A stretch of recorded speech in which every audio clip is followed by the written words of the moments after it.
Today, CNN is reporting that amongst other documents that were presented to President Obama and upcoming President Donald Trump, which is still difficult to say, is evidence provided by a former member of the British intelligence community of MI6 that Russian officials possess compromising personal and financial information about Trump and either could or possibly have attempted to compromise him as a result of that information. Now, this is a two-page addendum to the classified report that was put out last week. It had previously only been presented to the president-elect, and 8 other congressional leaders. Not even other senators or members of Congress or even James Comey originally were privy to that information.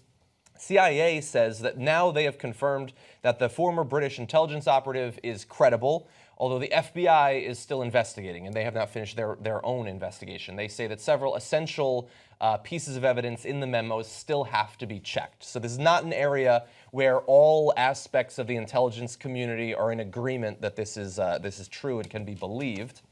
But that information is there. As part of that synopsis, we also have, which was previously reported, that apparently Trump surrogates and operatives for the Russian government had a continuing flow of communication during the campaign. That was part of the information that was presented to Obama and Trump last week.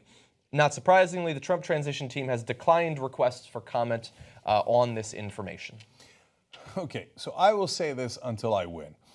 Because it is obvious, and no one acknowledges it now, but they will in 2 to 3 years when all this becomes more apparent.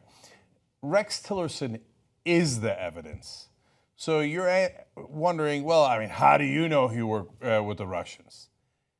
The Russians had a $500 billion deal with ExxonMobil. The sanctions that Obama put into place ended that $500 billion deal. Now, the idea of picking the ExxonMobil CEO as Secretary of State is so weird, out of place, out of the ordinary.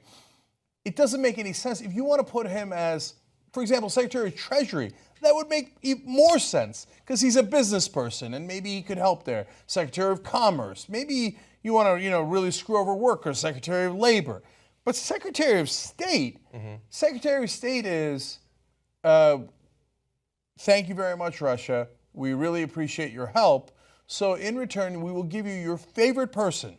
And the guy who runs Russia's largest oil company says because of the sanctions, he's banned from America.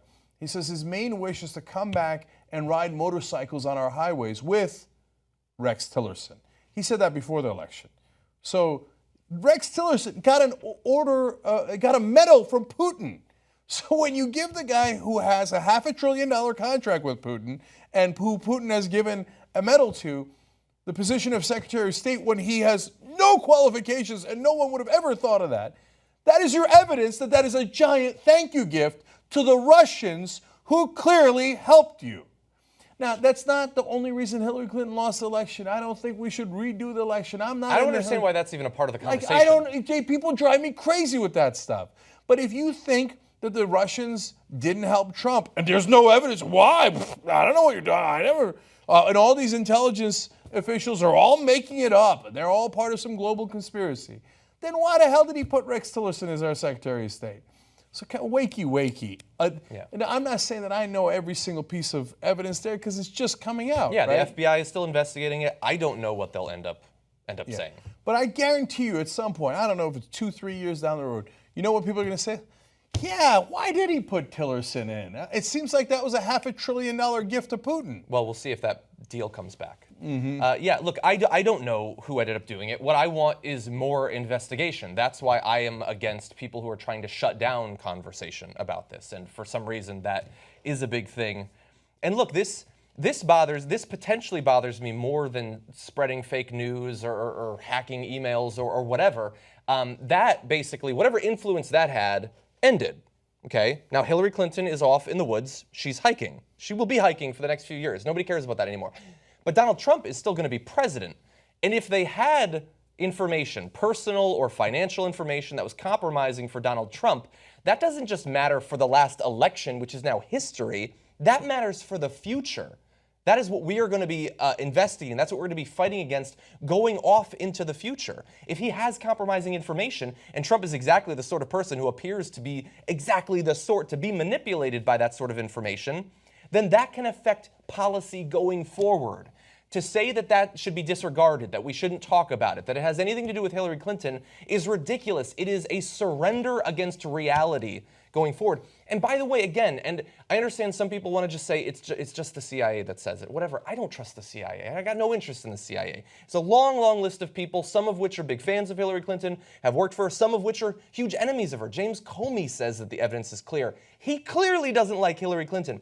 Donald Trump over the weekend put out the Reince Priebus that he believes it was Russia. Bernie Sanders says it looks incredibly likely last night at the town hall. This is not just the CIA. They could all be wrong. That is entirely possible. But it is now a broad range of people on the left and on the right, people we don't trust, people we do trust, who have looked at the data and believe it. Yeah, I'm going to stop having a conversation with you folks who are still in the, oh, no, this is the new McCarthyism. You know, this, I got no animus against Russia. The Russian people are, of course, the Russian people are fine. You know what they are? They're human beings. So this isn't anything that's anti-Russia. Open your eyes, right? It's so, and if you want to insist on more evidence, God bless your heart. I'll be right there with you, brother, because I would like this to be as open and transparent as possible because, well, as John pointed out, this is enormously important for the future. But hear me now, quote me later. Donald Trump will not do a thing against Russia. It doesn't matter what Russia does. Trump will not draw the line against them. So is it because they've got something on him? Well, that is now apparently in play. But what do I base my thoughts on? Well, what we've already seen. So no matter what Putin did, no matter what atrocities were committed in Syria or otherwise, no matter what land was taken in from other countries, Trump was like, oh, that's a good, strong leader. That's a good person. Smart. That's what's smart. Hey, why don't you hack into Hillary Clinton more? Hey, Russia's great. I don't know. That's strong. Yeah, wonderful. And you would think that he would want to show that he's strong and maybe thump his chest a little bit. But when it comes to Putin, all of a sudden he's the one just bending and bending. That is very unlike Trump. Wakey, wakey. I don't know what exactly it is, but there's clearly something there. Rex Tillerson is the gift, at a minimum, along with all the praise that he has showered upon Putin, to show you that, yes, he has some relationship with the Russians. And by the way, for those who want this debate to be over, for us to not talk about the potential that he's been compromised in the future, it's likely that you're about to get your wish. Because in about 10 days, these investigations end. The CIA is not going to continue this investigation. The FBI is not going to continue this investigation. It's done. We may never know at this point. And so in a few years, when we have another election, God only knows what'll happen because we won't have found out or done anything about the people who interfered the last time. Regardless of who it is, if it's a state or non-state actor, an individual or a collective, whether they're in Europe or Russia or Madagascar, we may never know at this point. You know, this is so fitting because the Republicans are nothing but wall-to-wall hypocrisy. Every single thing they claim, they do the opposite. Oh, we're for balanced budgets. They shred budgets. They destroy budgets, add to deficits, way more than Democrats do, just to do a little bit of research and understand the reality of the facts of the situation, right? So in this case, the Republicans, for all my life, actually did do McCarthyism and did do the Red Scare. Oh, the Russians are the evil empire, Russia, whether they were the Soviet Union or later free Russia, okay, and under Putin, whatever they are, right? Now have the Siberian candidate. It's the Republicans who have the Siberian candidate who is now going to be our president and apparently has some sort of secret relationship with the Russians. Both unbelievable and perfectly fitting that the Republicans would be the ones that have a president who owes the Russians. If you sign up for TYT membership, you'll be saying, thanks a lot, bitch. TYTnetwork.com/join.